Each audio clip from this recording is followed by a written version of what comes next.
La chrétienté entière en ce jour célèbre l'une des fêtes importantes de son histoire, puisque c'est elle qui marque la naissance de l'Église, tout comme Pâques.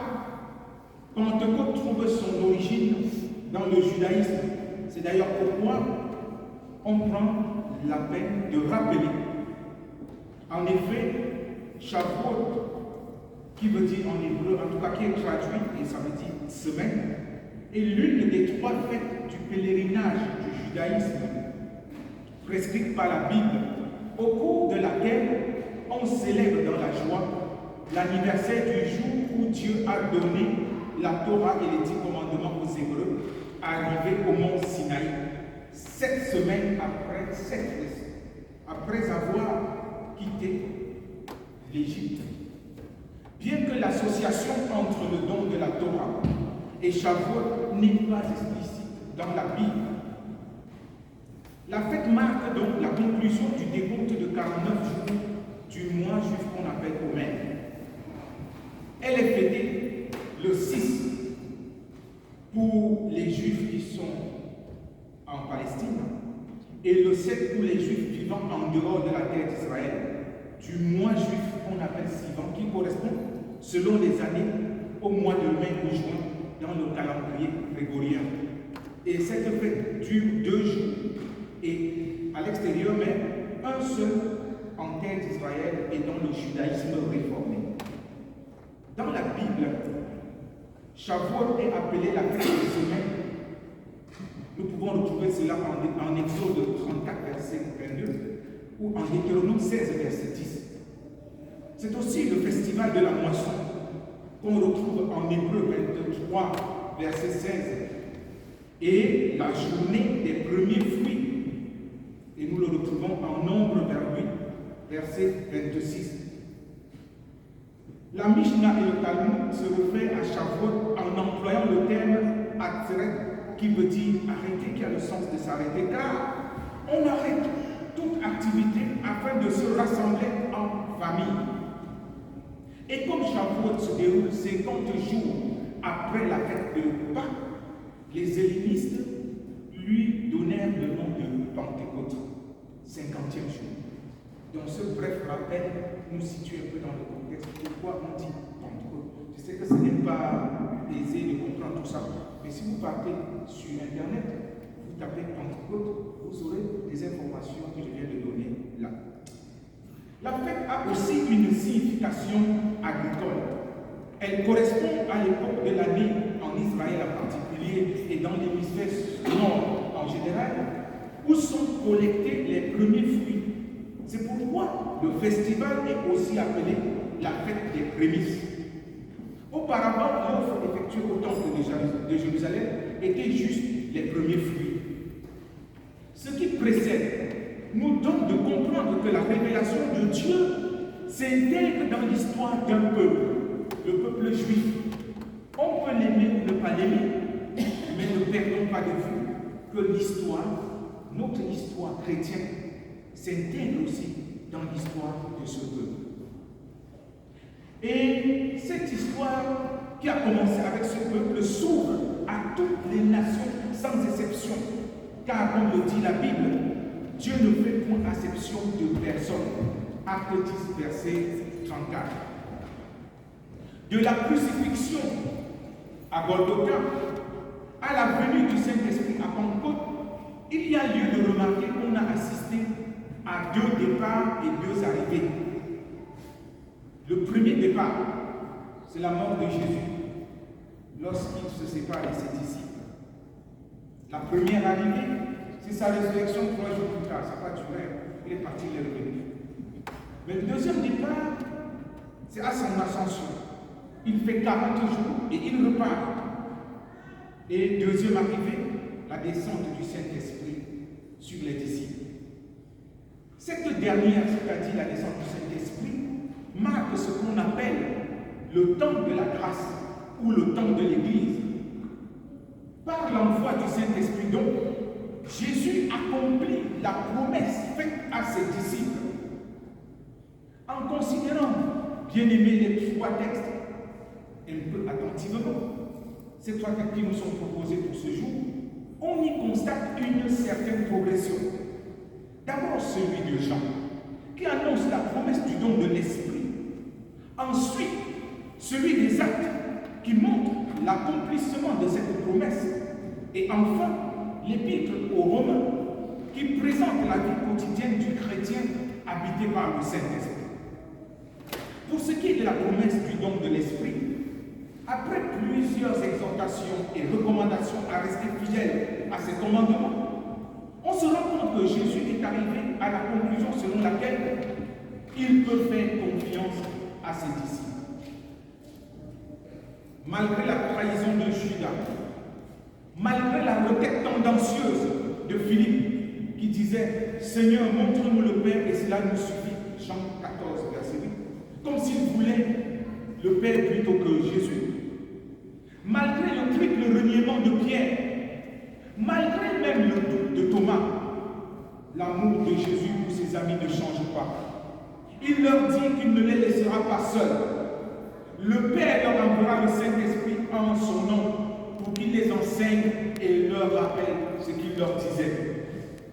Qui donc est ce Saint-Esprit à qui Jésus confie ce qu'il a de plus cher? Encore appelé consolateur ou défenseur du grec paraklétos, quelqu'un appelé à nos côtés pour nous secourir, nous défendre, plaider notre cause. Le paraclet est la troisième personne de la Trinité sainte. Il est autant Dieu que le Père et le Fils et mérite également notre adoration et notre obéissance. Ce n'est pas une simple force ou seulement un souffle comme le penseraient plusieurs personnes. Permettez que je prenne un exemple pour illustrer ce que j'affirme. Si on vous demande qui est Patrice Fondian, parce qu'il y a plusieurs Patrice, ou Fondianou, les réponses vont être diverses. Tout simplement parce qu'on a l'habitude de réduire quelqu'un à une des facettes de ce qu'il fait ou est, ou de ce qu'on voit. C'est malheureusement la même chose qui se passe quand on parle du Saint-Esprit. Faut-il rappeler, frères et sœurs, que pour la foi chrétienne, pour ceux qui se réclament chrétiens, Dieu est le Père, le Fils et le Saint-Esprit. Les trois ensemble, et non pas l'un sans les autres. Chacun des trois ayant une période d'activité précise, avec la présence réelle des deux autres. Par exemple, à la création de l'univers, comme nous pouvons le voir en Genèse 1, verset 1 à 3, le Père est à l'œuvre, mais le Fils et l'Esprit sont présents. On dit le souffle de Dieu se mouvait et Dieu dit. Et Jean 1 nous montre que Dieu dit, c'est la parole de Dieu. Le logos de Dieu, c'est Jésus. Lors de la rédemption, lorsqu'il était question du salut, le Fils Jésus est mis en première. C'est lui qui est venu mourir sur la croix, mais en présence du Père et de l'Esprit. Parce que nous le voyons dans les Écritures, il dit, je fais ce que le Père est avec moi. Et on voit comment dans la tentation, l'Esprit vient le fortifier. Et au temps actuel de l'Église ou de l'activité missionnaire, l'Esprit Saint est mis en avant, en accord avec le Père et le Fils. Et Jésus dit, je prierai le Père pour qu'il vous envoie le Consolateur. Au jour de la Pentecôte, Dieu s'est manifesté aux personnes réunies dans la maison à travers son esprit. C'est à partir de ce moment-là qu'ils ont commencé à parler de Jésus aux autres, qui n'étaient pas de leur cercle. Au départ, ils étaient entre eux. L'Esprit Saint est venu les libérer de la peur qui les tenait encore captifs, les rendant inactifs. Et ils ont reçu le don de la parole pour témoigner de leur expérience avec Dieu. La première prédication de Pierre, tant pour moi, en est une parfaite illustration. Car, comme le dit l'Écriture, ce jour-là, il y a eu environ 3000 nouveaux convertis. Les Juifs ne comprenaient rien à ce qui se passait. Comment tout à coup les disciples, de timides qu'ils étaient, sont devenus des prédicateurs convaincus et convaincants, bravant l'autorité de ceux-là même qui ont crucifié leur Maître. L'apôtre Paul l'exprime mieux quand il dit « Et vous n'avez point reçu un esprit de servitude pour être encore dans la crainte, mais vous avez reçu un esprit d'adoption par lequel nous crions « Abba, Père ». Romains 8, verset 15. En d'autres termes, dès que le Saint-Esprit nous convainc du péché et nous fait prendre conscience de notre état de personnes séparées du Père, nous nous répentons et Jésus fait de nous enfants de Dieu. Tel est le sens de l'adoption, frères et sœurs, qui fait de celles et ceux des chrétiens, qui fait de celles et ceux qui croient des chrétiens, des héritiers de Dieu et co-héritiers de Christ. C'est pour cela qu'on disait que celui qui n'a pas l'esprit du Christ ne lui appartient pas non plus. Quand on le dit dans notre contexte aujourd'hui, les gens croient qu'on passe les gens au jugement. Non. Si vous n'avez pas l'esprit du Christ, vous ne lui appartenez pas tout simplement. Si vous n'êtes pas inscrit dans un lycée, comment pouvez-vous prévoir être élève dans ce lycée-là? Non. Je prends le cas de l'université où on ne contrôle même pas les entrées dans les grands amphis. Vous venez tous. Vous venez, vous pouvez venir comme au pèlerinage, vous venez tout le temps. On ne dit rien.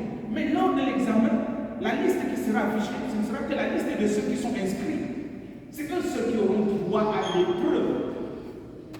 C'est pareil, frères et sœurs. Nous pouvons être chrétiens sociologiques, ou philosophiques, ou philanthropiques. Mais si nous n'avons pas cette relation personnelle avec Jésus, si nous n'avons pas l'Esprit de Dieu, nous ne lui appartenons pas. Ce n'est pas moi qui le dis, c'est sa parole qui le déclare. Et en ce jour de Pentecôte, la question peut être, est-ce que toi, tu as l'Esprit de Dieu? Pour autant paradoxal que cela puisse paraître, c'est dire qu'on peut être présent à l'église et ne pas encore avoir reçu la nécessité, n'avoir pas perçu la nécessité de se laisser entièrement habiter et conduire par l'Esprit du Seigneur. Je ne dis pas que c'est mauvais. Et je le dis toujours tout le temps. Ce n'est pas parce que peut-être vous êtes venu pour la première fois, pour ceux qui viennent pour la première fois que je le dis. Non, j'ai l'habitude de le dire. On peut être présent à l'église. Je peux même aller pour nous, on peut être pasteur prêtre. Et assumer ça comme une fonction, comme quelqu'un qui est péagé, et n'a rien à voir avec le Christ. Et fait ces choses. C'est pour ça que quand j'entends parler de pédophilie, de telle ou telle chose, on peut être présent à l'église et n'avoir rien à voir avec Jésus. Alors vous qui êtes là aujourd'hui, est-ce que vous avez quelque chose à voir avec Jésus? Comment est-il présent dans votre vie? Est-ce que vous avez reçu l'Esprit du Seigneur? Est-ce que vous êtes repenti? Est-ce que vous êtes converti pour ouvrir votre cœur à Jésus et dire Seigneur, je te reconnais comme mon sauveur personnel? Si tel n'est pas le cas, vous n'appartenez pas à Christ. Ce n'est pas moi qui vous explique. La parole me dit, pas pour jeter à l'extérieur, mais pour vous inviter à faire le pas. Car les bras de Dieu sont grands ouverts pour recevoir celles et ceux qui voudraient s'approcher. Par notre baptême ou notre confirmation, parce que nous faisons ce qu'on appelle le baptême des enfants. Il y a des communautés qui ne le font pas. Il y a des communautés qui présentent les enfants. Et une fois devenus grands, les enfants eux-mêmes demandent leur baptême. Ça aussi, ça a un grand sens. Chez nous, nous accueillons les familles qui demandent le baptême de leurs enfants, mais accompagnent les enfants pour qu'une fois ados, qu'ils matérialisent eux-mêmes leur foi. C'est pour ça que tout à l'heure, ces enfants vont dire avec leurs mots ce qu'ils perçoivent comme et c'est lorsqu'ils le disent de leur propre bouche, ce n'est pas parce que les parents poussent, c'est lorsqu'ils le disent de leur propre bouche que nous pouvons, n'est-ce pas, confirmer l'alliance de baptême. Il y a des catéchumènes que nous avons eu à un certain âge, ils ont refusé de demander parce qu'ils n'étaient pas convaincus. Et nous respectons leur choix, nous respectons leur liberté. Oui, je disais donc que par notre baptême ou notre confirmation, nous sommes marqués du sceau de l'alliance avec Dieu. Ceci suppose que nous sommes désormais enrôlés comme témoins de l'évangile dans le monde. Et contrairement à ce qu'on le constate, la confirmation ne saurait être le début d'une trêve dans notre vie spirituelle de chrétien. Parce qu'il y en a qui font le catéchisme et puis quand il y a confirmation, c'est parce que j'ai fini, comme s'ils disaient que j'ai eu le diplôme et je m'en vais. Non, c'est le début. C'est le départ de la vie chrétienne active, où le catéchumène, par sa profession de foi, s'engage à devenir dans la société porteur de la bonne nouvelle de Jésus-Christ. par le Saint-Esprit qui agit en nous à travers la manifestation de ces divers dons. Le fait pour certains de présenter le Saint-Esprit comme une force d'agitation et d'aliénation de celui en qui il habite a amené bien des chrétiens à se méfier malheureusement de tout ce qui a trait à l'expression de l'Esprit Saint. Ce n'est pas parce que dans notre communauté trop charismatique, nous voyons les gens s'agiter que nous allons croire que le Saint-Esprit ne fait que ça. Non, le Saint-Esprit agit. Force est de relever que l'Esprit de Dieu n'est pas quelque chose qu'on peut prétendre posséder et manipuler à sa guise. Il est Dieu et par conséquent, c'est lui qui doit nous utiliser pour son œuvre et non pas le contraire. Chaque chrétien devrait demander au Seigneur de lui accorder un ou plusieurs dons spirituels. Non pas pour s'enorgueillir, mais pour les mettre au service de Dieu et de l'Église. Car être doté d'un don spirituel n'est jamais l'aboutissement de longs exercices spirituels qu'on s'imposerait à cette fin. C'est une grâce de Dieu en vue de l'accomplissement de son œuvre et pour sa seule gloire. Dans ce cas, c'est Dieu qui, connaissant ce qu'il faut pour son vie et son œuvre dans le monde, décide de susciter telle ou telle manifestation de l'Esprit en qui il veut, quand et comme il veut. Pris sous cet angle, chers amis, l'Esprit Saint, loin de faire de nous des illuminés, asociaux, repliés sur eux-mêmes, nous équipe et nous rend présents dans le monde, auprès des êtres humains créés à l'image de Dieu, afin que nous œuvrions à relever les nombreux défis qui perturbent et hantent leur quotidien.